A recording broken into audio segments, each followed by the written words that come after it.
Brother man. Brother man.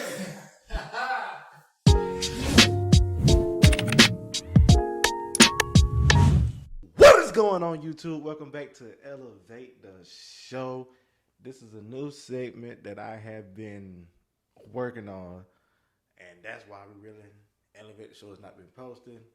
This is going to be a raw and real series where basically I get back on the basis of what Elevate the Show really was. What people need to hear, not what people want to hear. So you as a subscriber, you as a non-subscriber, we're going to talk about the things we need to hear and not what we want to hear. So I think I want to really touch bases on a lot of things. But in order to talk about the things, that we need to hear, I think I need to be a little, transparent. And that right there is actually kind of difficult for me. And the reason why is simply because I really don't want people to know like who I am. But how are you as a subscriber going to relate and take in what you need to hear if you don't understand the person who is sharing that information? So I guess it'd be like a story time, but like I'll be saying things that I had to learn, but you'll need to hear, if that makes sense. So we'll go back to an 18-year-old me. I know that's kind of hard to believe. That's literally 10 years ago. Wow, I feel old. But anyway, during the time I was, in college, taking classes, and this is actually before I started working. And if you don't know by now, I love God.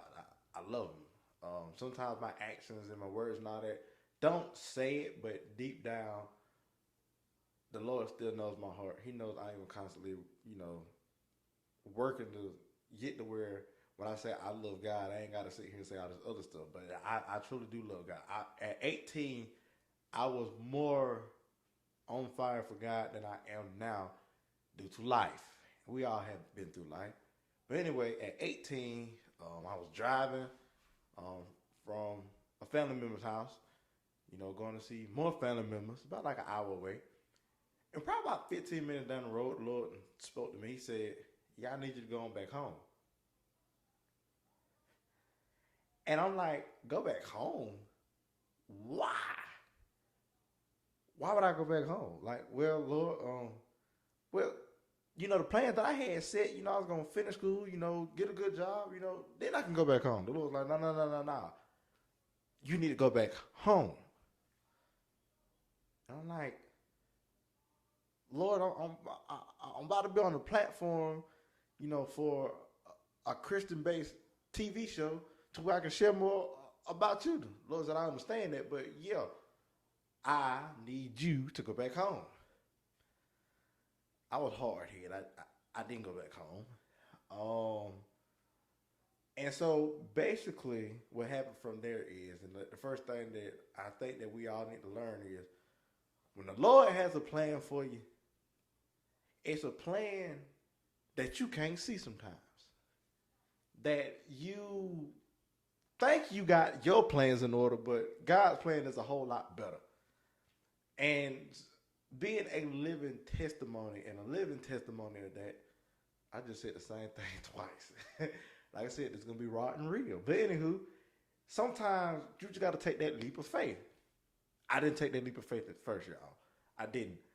And from there, what had happened was the test. I know you hard-headed. The Lord's like, okay, you got to go through events so that you can go back home so that you can reach the plan and the purpose I got for you.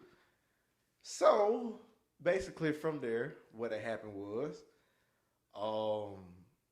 the job that I was working at, where I was residing at in Macon,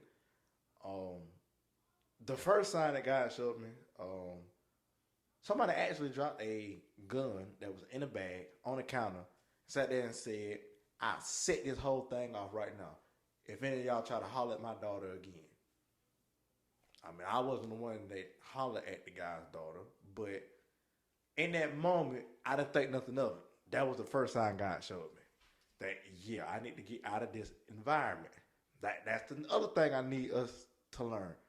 Sometimes changing your environment is the best thing that'll ever happen to you. Why? Because like I said, we go back to point one, God has a plan and a purpose for you that is far greater, far superior than the plan that you set for yourself by yourself.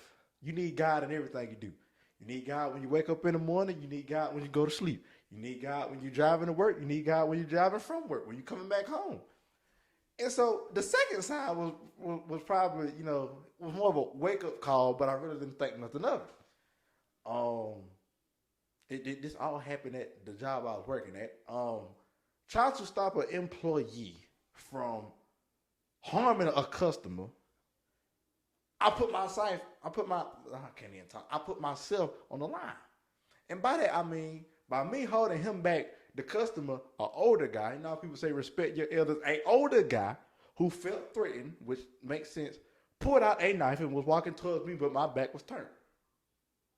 In that moment, remember, God has a plan and a purpose for you. I thank God that plan and that purpose was able to intervene and step in and say, no, you can't harm him because I got a plan for him. And see, I need for, the subscribers and the non-subscribers, when you share this video, that when God has a plan for you, nothing, and I mean nothing, will stop God's plan. Nothing. And the reason why is simply because when God says it, God does it. God is not a liar. God is somebody who fulfills his promises. It may not be on your time, but when it's on God's time, happens perfectly every time. So that was the second sign. Still didn't think nothing of it. So then, third sign, angry baby daddy. You have him being all belligerent. We're closing the store. He's rah, rah, rah, rah, rah, rah, rah, rah, rah, rah, rah, like Schnitzel from Chowder. But see, in that moment, I still wasn't thinking, okay, this is God's way of showing me I need to go back home. I'm just thinking these are some weird coincidences that have happened back to back to back. I'm like, this is kind of weird. Literally, God sat there and said, well, I'm finna go in my trunk. Went in this truck, and in that moment, something happened for him to leave. Like I said, write this down if you got to. When God has a plan and a purpose for you, nothing will intervene. Nothing will stop that plan from happening. Nothing will stop that purpose from happening. So then we come down to the last side. Now keep in mind, I'm one of those people who have an open, close relationship with my parents where I sit there and share things with them. I didn't share what was happening. So I really didn't share this with nobody because I'm thinking this is just normal. No, that's not normal to have people sit here and threaten your life and that's the thing, they were actually threatening my life, like through weapons. But I've always grown up hearing this, and I'm a firm believer of it. No weapon formed against me shall prosper. That's another thing I need for us to understand, and this raw and real serious. Nothing, no weapon formed against you shall prosper. Whether it's physical, spiritual, emotionally, mentally, no weapon formed against you shall prosper. Especially when God has a plan and a purpose for you. And see, I wasn't thinking of none of this at the time, but, reflecting on life and, trying to figure out a way to how to get back on in front of the camera, because it's very nerve-wracking. Like, I'd be nervous to get in front of the camera. I'm just being transparent with y'all. It's like, but a pastor once told me, he said, if you aren't nervous, something ain't right. Think about it. When you had to go do something real, real big, and you get like those pre-game jitters and like that nervousness, that means God is about to work in ways that you haven't even seen yet. He's already opening the doors. Your name is already in doors. It's already in windows. It's already in other people's mind, knowing that, hey, this person right here. I may have had 100 other candidates that sit here and have and share the same qualities, but it's something about this person that makes them different. So back to the signs that the Lord was giving me. The last time was the one that made me sit there and say, you know what, I think I need to go home. But previous to that, I had called my mama. I said, Mama, how would you feel about if I said I wanted to come home? Didn't give her the backstories, everything else. It's like basically she's saying, as long as you have a job that does X, Y, Z, we had no problem with that. And from there, what happens is the last event was the one that was earth-shattering to me.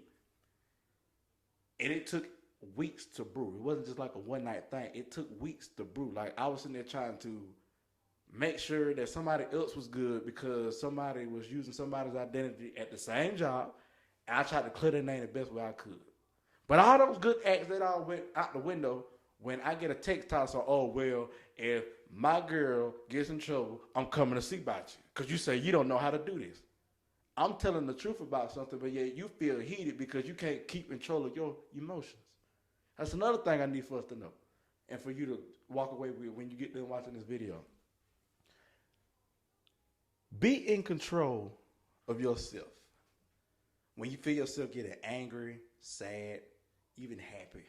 Any emotion that is going to drive you out of your character. Because like I said, the purpose and the plan God has for you, it has to follow the plan and the purpose.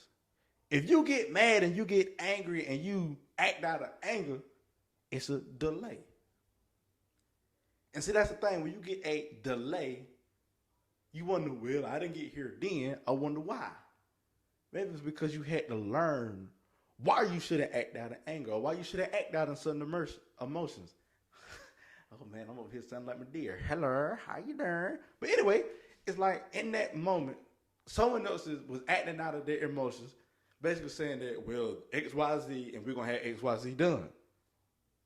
That night, you could have promised, I could have sat here and told you that, hey, look, I was going to be a preacher, a motivational speaker, influencer that night. I said, if you feel like you need to leave, leave. I said, don't stay somewhere where you don't feel safe. I'm telling two people this who are completely younger than me. And just that next day, I called the supervisor, the owner of the store, actually. I said, with everything that's going on, I don't feel safe. So, well, you ain't got to come in to work. I said, no. I quit. What that owner said next, I still remember to this day. He said, look, man, you don't have to live in fear. And they said, no. I'm not living in fear because of this. I'm doing what was asked of me a while back. Because see, that last situation reminded me, God sat there and showed me, remember when I said, I need you to go home? And I was like, oh, wow. I wonder what would have happened if I went home then versus when you were sending these signs. Because keep in mind, a lot of us, we're like Jonah. If you don't know the story of Jonah, Jonah is the one that was asked by God to go speak to Nineveh and go tell them to repent for their sinful ways. Jonah said, look, I ain't doing that. No. And that's how a lot of us are. That's another thing I need for us to understand. A lot of us, we had that Jonah mentality. We want to do good. We got something placed on the inside of us. God's plan and purpose is placed on the inside of us. But at the same time, we're like, you sure you want me to do that? Keep in mind, Nineveh was a place where they pretty much did anything that was sinful, against God. And they were going against God's will and all that. And the fact that Jonah said, you know what, I'm finna go the opposite way, that's what we tend to do. When God asks us to do something, we go the opposite way. We try to run away from God. But let me tell you something, you can't run away from the person who sat here and designed you and created you to do all great things. Seek ye first ye the kingdom. But see, we don't like to seek things. Like we like to hide from things. We like to run from things. And the thing is, for me, I was running away from what God was telling me. He was just telling me to go home. I didn't know what was back at home. I didn't want to go back to square one. I didn't want to go back to Covington. I didn't want to go back to the Conyers area. I did not want to go back to what I was comfortable with. But the thing, in reality, I had got comfortable in my environment. And see, that's a lot of our problems. We get comfortable in the environment that lives under this worldly society, under this paganism type religion, under this type of understanding that where everything bad is good and everything good is bad. We get comfortable in that.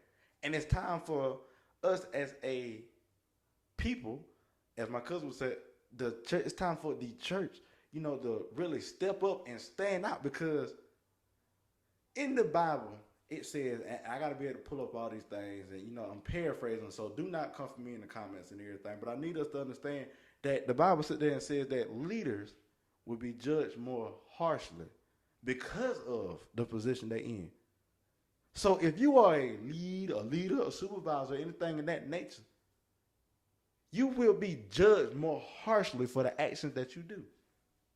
Now, at the time, at 18, 19, 20, 21, 22, 23, I was a shift lead. That was it. But at the same time, the Lord said, I got something bigger and better for you. But you got to have faith. You got to put all your trust in me. And so at this time, I'm thinking, okay. So after that last instant, went back home. And like recently, I found myself saying, that money is in everything. Because it's not. Like, and I've had people sit there and approach me with like some of the bulldog attitudes, like, so what you mean money and everything? Have you ever been broke before? Yes, I have been broke before. Because the Bible not sit there and say, seek ye first the kingdom. I got to go seek after God first. And see, when you seek after him first, everything will be given back to you. I'm paraphrasing here. But first, you got to seek God first. So when I quit my job and I went back home, I was at peace. I might have been a little scared from time to time, thinking, well, we're not going to make it for a little minute until everything resolved. But in reality, everything was resolved. The people who did what they did did losing their job, this, that, and the other. But the whole purpose of me being transparent in this first video is for you to truly understand that when the Lord has a plan and a purpose for you, nothing will stop that plan and that purpose from happening unless you react out of certain emotions that cause a delay. A delay does not mean that it is stopped. It's just a delay. Let me say that again, because I don't think people really understand how a delay works. When you get a delayed flight, when your flight is delayed, does that mean that flight is canceled? No. That means there's been a standstill on what was supposed to happen at a certain given time. Sometimes you got to thank God for the delay.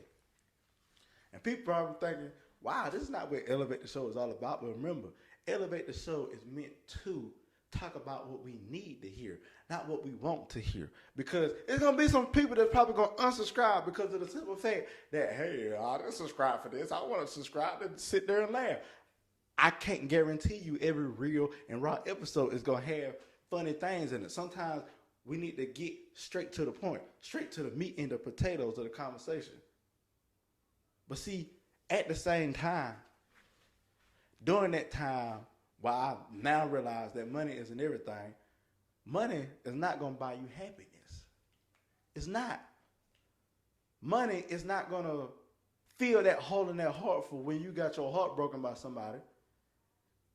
A lot of people now, I've noticed in this generation, when they go through breakups and all that, and they will turn themselves into a workaholic. Let me tell you about this thing called rest. Probably one of the greatest things I have ever experienced in my life. Think about it. When the Lord got done creating everything, creating the whole planet, sit there and said, let there be life, and darkness instantly had to flee. To where he sat there and said, after he created everything, he said, now this is good. On that last day, on the Sabbath day, the Lord rested. And see, the Lord doesn't want us to work, grind. Get in the bag. Well, no matter how you put it, you still have to rest. That's another thing we need to know. We need to rest. And see, the Lord, he has a very interesting way, because I've actually been a witness to it, and I've actually been someone who went through it. At one point, I was so busy from the month of July, I think either a year or a year and a half ago, all the way up until almost to the end of the year, I was busy and did not take no day of rest. I would woke up sluggish on some days, like I was tired on some days, and people could sit there and see it. But the Lord, He has a very interesting way with me. Sat there and said, okay, I'm going to need you to rest, DJ. I'm going to need you to rest, Dexter. I'm going to need you to rest. No, when I finish this, I'm going to rest, I promise. The Lord said, no, I need you to rest like right now. And so from there, I woke up and I felt weaker than usual. I felt more sluggish than usual. I felt more vulnerable than usual. And that was the Lord's way of saying, I need you to rest. So I did. It almost felt like I had a 1-day cold, literally. And from there, it's like I was able to rest my body, rest my mind, rest, physically, mentally, spiritually. Because if you work, whether you just went through a breakup or you work, or grind, trying to get something, please introduce rest into your schedule because it is very, very important. And to conclude episode 1, I just want to share about things in the environment that shouldn't be tolerated. Because I noticed where I was talking about how a leader would be judged more harshly, then I went on a tangent. If you are a leader by any chance, or you're someone who is looked upon, as somebody that is over a group of people or a group of individuals, those people are constantly watching you. And in today's time, if you ask anybody, have they read the Bible or they know about Jesus or they know about God or they know about the Holy Spirit, but you do, how you live your life in those lead positions, whether it's at church, whether it's at work, whether it's at a camp or something in that nature, how you display and how you act might be the only version of the Bible and the only version of a godly person they will ever see in their life. So I'm going to leave you with this thought. And I want you to sit here and think about it because I got convicted of it. When the certain environments are not godly and they're not moving how God intends for it to move, what are you as a leader doing to change that environment? Are you joining in or are you standing out? Now, am I saying go in those environments and read in the Bible? In some cases, yeah. But like I said, sometimes just by the way you act can change the whole environment. Because when God has a plan and a purpose for you, nobody, and I mean nobody, spiritual or physical, can stop it. Because once God opened the door, no man can shut it. But other than that, you have just watched the first episode of Raw and Real. I pray that y'all have a blessed day, a blessed night wherever you're watching this. I pray that what has been said will resonate within your spirit. Like I said, this is definitely different because I'm being completely transparent with you guys. And however long this series goes, I will continue to be transparent, continue to push the word of God out there the best way I can because I feel as if Elevate the Show has the platform. And yes, we did hit key topics, on the podcast series. But if you haven't noticed, I'm going to close out with this. The reason why I never named it Elevate the podcast and named it Elevate the Show, let's just say you don't have an hour to watch one of the podcasts, but you got 24, 25, 26 minutes on your hand. Play this in the background. Sit down and watch it. Go on Spotify. Go listen to it that way. Go on Apple Podcasts. Listen to it that way. Because now is the time to get back right. Because like as my uncle said, time's winding up. You got to get right with God. So if this is the way for you to rededicate your life to God or finally introduce God inside your life, hey, I'm glad that I was able to be obedient to what the Lord has asked me to do and do that.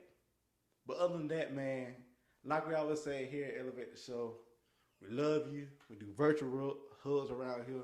No virtual kisses. Other than that, man, y'all be blessed. Y'all have a blessed evening, a blessed day. Other than that, I'm out.